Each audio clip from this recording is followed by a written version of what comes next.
Jesse Livermore 杰西·利弗莫尔1877到1940年是一位传奇的美国股票交易员，被广泛认为是历史上最伟大的交易员之一。他以技术分析领域的开创性工作和对市场心理学的洞察力而闻名。利弗莫尔在职业生涯中赚取并失去了数个财富，他的经验和交易策略至今仍在影响着交易员。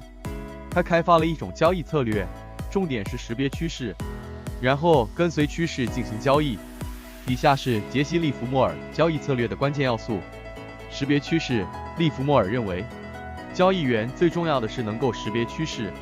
他使用了各种技术来实现这一点，包括分析价格图表、观察移动平均线，并监视市场新闻和事件。一旦他确定了趋势，他会朝着这个趋势方向进入交易。风险管理。利弗莫尔也是风险管理大师。他从不在任何单个交易中冒超过其资本的10%的风险，而且如果一项交易对他不利，他总是迅速削减损失。他认为，对于交易员来说，最重要的是保护他们的资本，让利润奔跑。虽然利弗莫尔很快就削减了他的损失，但他也愿意让他的利润奔跑。随着市场朝他有利的方向移动，他会移动他的止损订单，从而使他能够从趋势中捕捉尽可能多的利润，跟市场交易，而不是反对市场。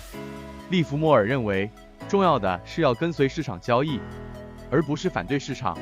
他从不试图预测市场的走向或强迫市场朝特定方向发展，相反，他会跟随市场的领导，在趋势方向上进入交易。耐心和纪律。最后，利弗莫尔的交易策略建立在耐心和纪律的基础上。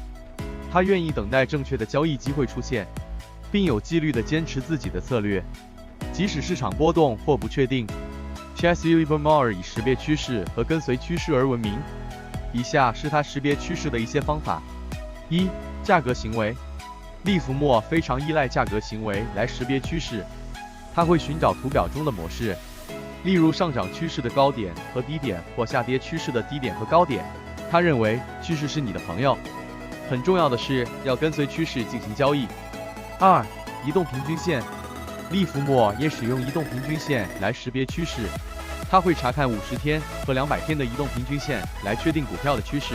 如果股票价格在2条移动平均线上方，他认为趋势是看涨的；如果股票价格在2条移动平均线下方，他认为趋势是看跌的。3. 成交量。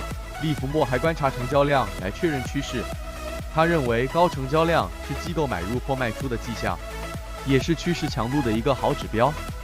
4. 市场新闻和事件。